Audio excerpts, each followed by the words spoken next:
ओम नमः सिद्धिभ्यः। प्राकृत अनुरागी आप सभी महानुभावों को मेरा डॉक्टर पुलक गोयल का यथा योग्य अभिवादन, सादर जय जिनेन्द्र। प्राकृत गद्य पद्य सौरभ पुस्तक के ये वीडियोस बन रहे हैं। भाग 2 इस पुस्तक का चल रहा है। पहला पाठ वज्जालग्ग। वज्जालग्ग की 6 गाथाओं का अर्थ आप सभी समझ चुके हैं प्राकृत भाषा की दृष्टि से। बहुत अच्छी मोटिवेशनल गाथाएं, सुभाषित गाथाएं हैं जिनका अर्थ अगर हमारे जीवन में उतर गया तो हमारा बहुत बड़ा हित हो जाएगा।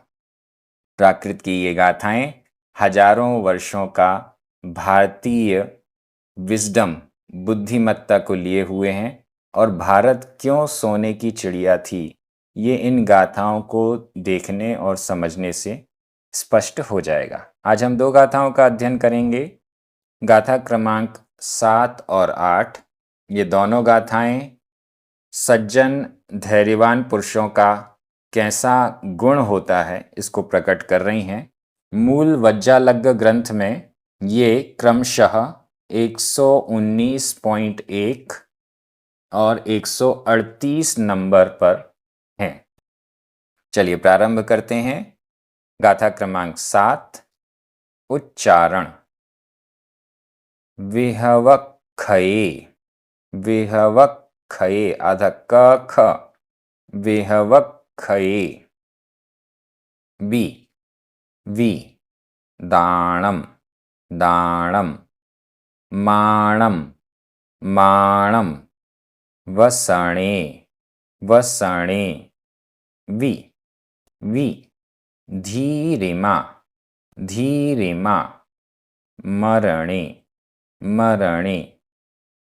कज्जसये, आधा ज पूरा ज, कज्जसये। वि अमोहो, अमोहो। पसाहणम, पसाहणम। धीरपुरिसाणम, धीरपुरिसाणम। विहवक्षये विदाणम, विहवक्षये विदाणम। माणं वसणे विधीरिमा मरणे, माणं वसणे विधीरिमा मरणे। कज्जसये वि अमोहो, कज्जसये वि अमोहो। पसाहणं धीरपुरिसाणं, पसाहणं धीरपुरिसाणं। बहुत अच्छी गाथा है ये।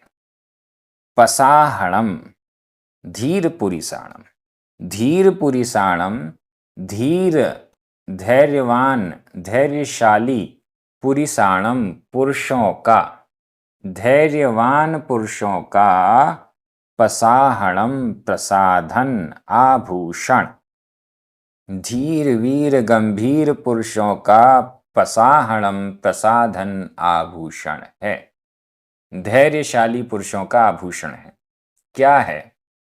यहां पर 4 आभूषण धैर्यशाली पुरुषों के बताए गए हैं।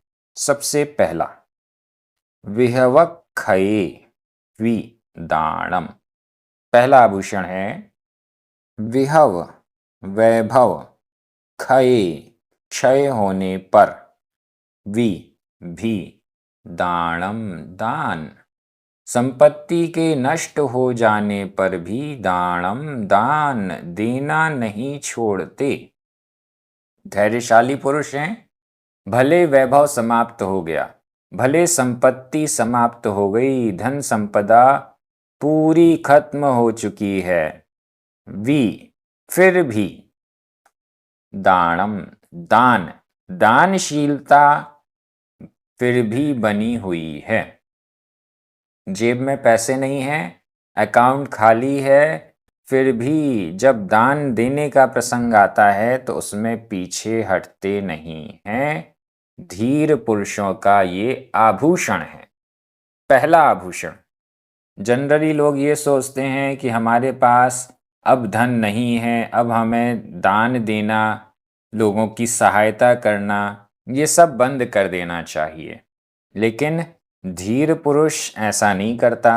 संपत्ति कम हो या ज़्यादा हो, वैभव खत्म भी हो जाए, अकाउंट खाली भी हो जाए, तो भी वो दान देना नहीं छोड़ता है। उदारता उसकी समाप्त नहीं होता है, उसका चित्त हमेशा उदार बना रहता है। बहुत बड़ा आभूषण है ये। दूसरा, माणम वसणे वि, वसणे वि, व्यसन में भी वसणे व्यसन में, व्यसन में भी। यहां व्यसन का मतलब है विपत्ति, विपत्ति को भी व्यसन कहते हैं। विपत्ति में भी, विपत्तियां आने पर भी, आपत्ति विपत्ति होने पर, संकट की घड़ी आने पर भी माणम, मान, यहां मान कषाय नहीं, मान यानी सम्मान, सम्मान, आत्मसम्मान से च्युत नहीं होता है। वसणे भी, संकट में भी माणम, आत्मसम्मान धीर पुरुष का बना रहता है। संकट आता है तो हर कोई हाथ जोड़ने लगता है, संकट आता है तो हर कोई सामने वाले के पैर पड़ने लगता है, संकट आता है तो व्यक्ति गधे को भी अपने सिर पर बैठाने के लिए तैयार हो जाता है। लेकिन धैर्यशाली पुरुष संकट विपत्ति आदि की अवस्था में भी अपने आत्मसम्मान को ठेस पहुंचने नहीं देता है। गजब की ये गाथाएं हैं।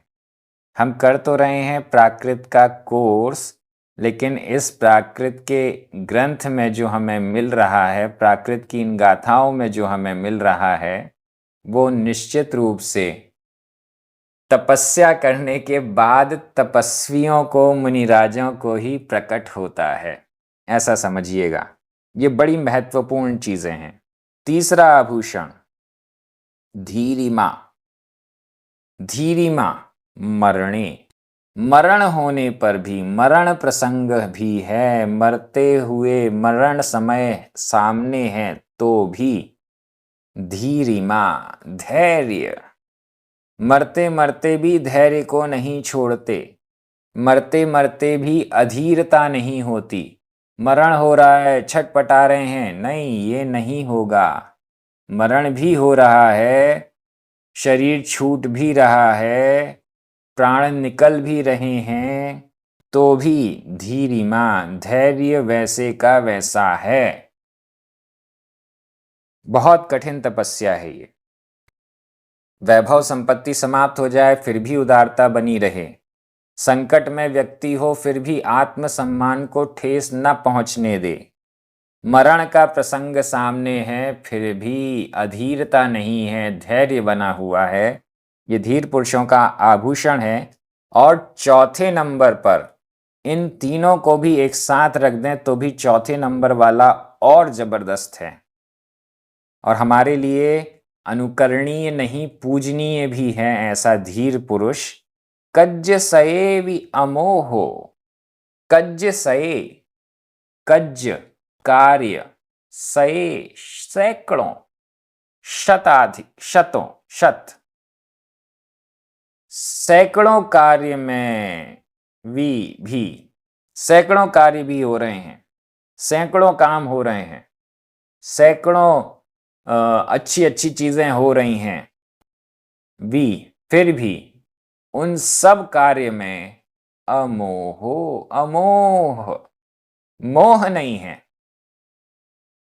सैकड़ों कार्य कर रहा हूं लेकिन किसी एक कार्य में भी मोह नहीं है, आसक्ति नहीं है, अनासक्त भाव से सैकड़ों कार्य करता है धीर पुरुष।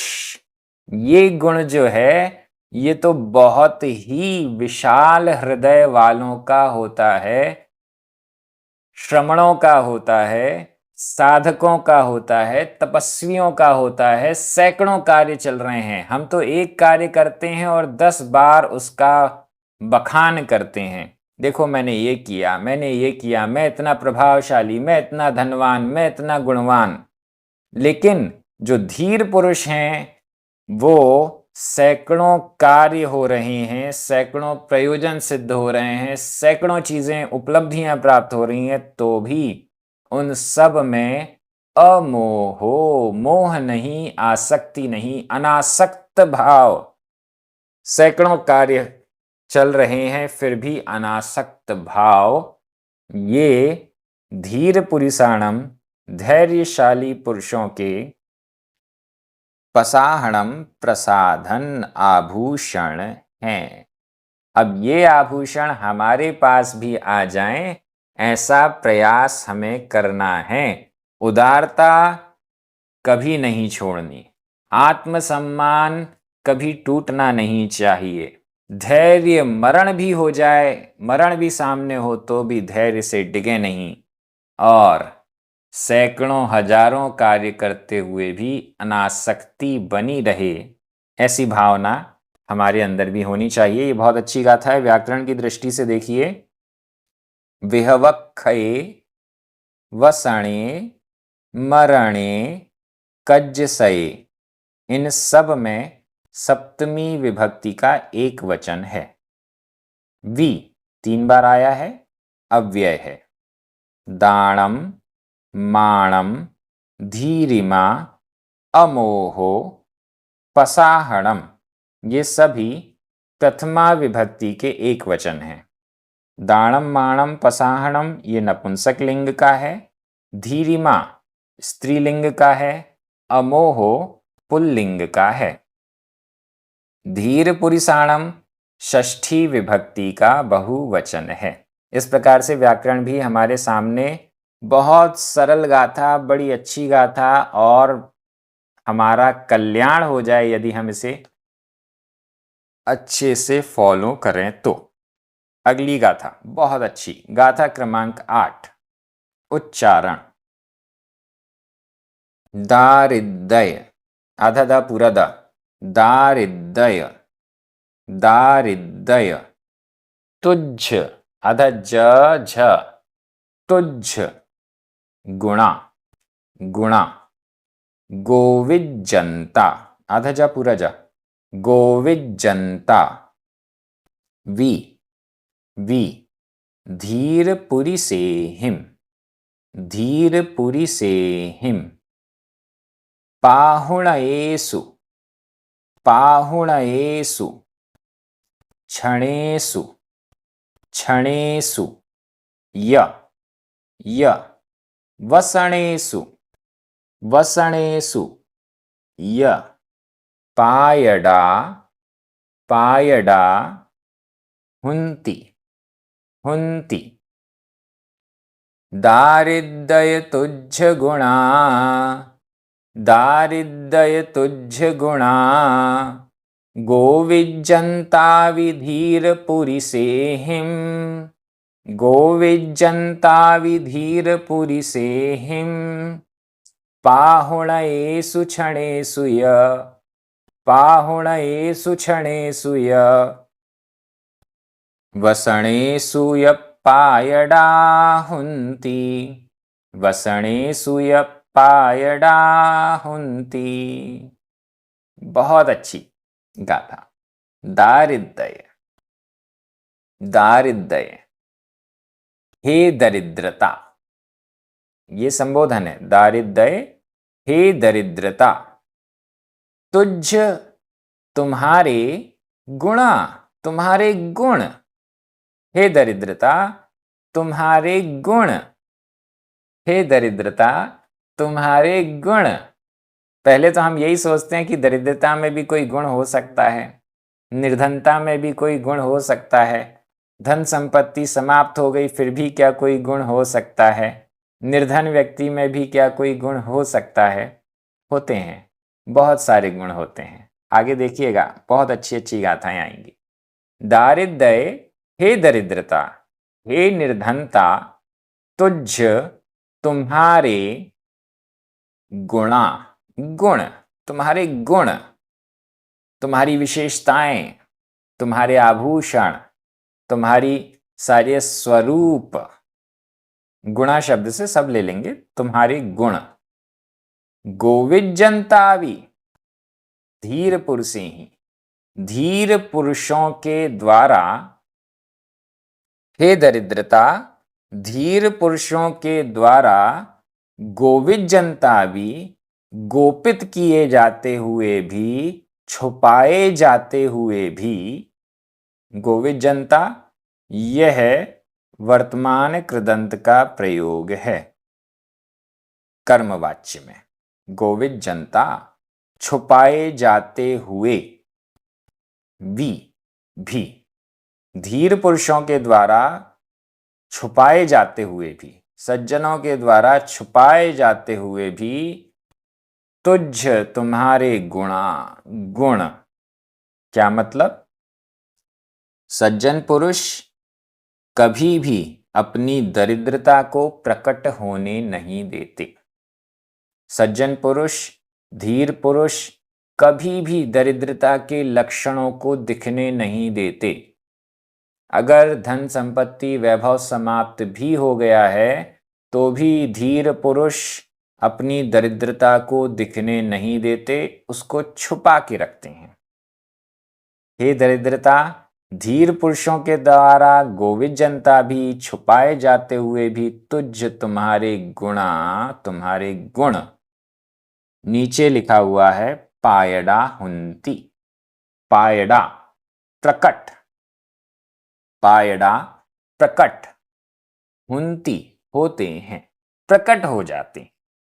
धीर पुरुष तो बहुत कोशिश कर रहा है कि वो दरिद्रता के गुणों को प्रकट ना होने दे, लेकिन फिर भी ये पायड़ा प्रकट हुंती हो जाते हैं, फिर भी ये प्रकट हो जाते हैं, फिर भी ये दिखने लग जाते हैं, फिर भी वो दरिद्रता के गुण सामने आ जाते हैं। कब? 3 अवस्थाओं में।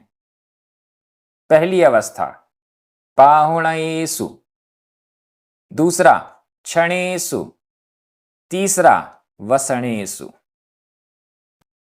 इन 3 अवस्थाओं में ये छुपाए जाते हुए भी दरिद्रता तुम्हारे गुण पायड़ा हुंती, प्रकट हो जाते। क्या है ये अवस्थाएं? पहली अवस्था पाहुणयेषु, पाहुनों के होने पर। पाहुन का मतलब है अतिथि, अतिथियों के उपस्थित होने पर। धीर पुरुष है, अपने घर में दरिद्रता में रह रहा है शांति से, लेकिन वो दरिद्रता कब प्रकट हो जाएगी? जब उसके घर में कोई पाहुन यानी अतिथि आएगा। अतिथियों के आने पर, अतिथियों के उपस्थित हो जाने पर, मेहमानों के आ जाने पर घर की दरिद्रता प्रकट हो जाती है। कोशिश फिर भी की जाती है, धैर्यशाली पुरुष फिर भी कोशिश करता है कि अतिथियों के सामने हमारी यह दरिद्रता झलक ना जाए। अगर आपने इसको महसूस किया हो तो ये एक अलग प्रकार का अनुभव है, लेकिन फिर भी अतिथियों के सामने वो दरिद्रता प्रकट हो ही जाती है। दूसरा क्षणेषु, क्षण, उत्सवों में। उत्सव मनाया जा रहा है, दीपावली का उत्सव है, अन्य बड़े बड़े उत्सव हैं। इन उत्सवों में भी बर्थडे पार्टी है, विवाह उत्सव है, अन्य अन्य उत्सव हैं जिन प्रसंगों पर धनवान व्यक्ति सबको इनवाइट करते हैं। खूब शोर शराबा, रोशनी, आकर्षण, एक दूसरे की गिफ्ट्स, ये सारी चीज़ें करते हैं, उपहार लेना देना, बहुत कुछ होता है। इन उत्सवों में धनवान व्यक्ति तो अपना धन प्रदर्शित कर देता है, अपनी सोशल स्टेटस को प्रदर्शित कर देता है, लेकिन दरिद्र व्यक्ति उत्सवों में पता चल जाता है कि ये किस स्टेटस का है। उत्सवों में, पर्वों में ये दरिद्रता प्रकट हो जाती है। और तीसरा वसणेषु, व्यसनों में। वसण शब्द पहले भी आया, वसण का अर्थ है संकट। वसण के बहुत सारे अर्थ हो जाएंगे, यहां पर वसण का अर्थ है संकट। संकटों के आने पर, विपत्तियों के आने पर भी अब विपत्तियां आ गई हैं, उनसे कैसे बचा जाए। वैसे ही दरिद्र हैं, एक्सीडेंट हो गया, पैर टूट गया। वैसे ही दरिद्र हैं, बीमार हो गए और लेने के देने पड़ गए। वैसे ही दरिद्र हैं, घर में चोरी हो गई। वैसे ही दरिद्र हैं, दुकान में आग लग गई। वैसे ही दरिद्र हैं, खेत में बाढ़ आ गई। संकट आने पर ये दरिद्रता प्रकट हो जाती है। धीर पुरुषों के द्वारा गोवित जनता भी छुपाए जाते हुए भी, हे दरिद्रता तुझ गुणा तुम्हारे गुण, पाहुणयेषु अतिथियों के आने पर, क्षणेषु उत्सवों में, या और वसणेषु संकटों में पायडा प्रकट हुंती हो जाती हैं। व्याकरण की दृष्टि से देखिए, दारिद्र्य यह संबोधन का एक वचन है। तुझ षष्ठी विभक्ति एक वचन। गुणा गोवित जनता पायडा प्रथमा विभक्ति का बहुवचन है। गोवित जनता यह वर्तमान कृदंत का प्रयोग है कर्मवाच्य में। वी य दो बार आया है, यह ये अव्यय है। धीरपुरी से ही तृतीया विभक्ति का बहुवचन है।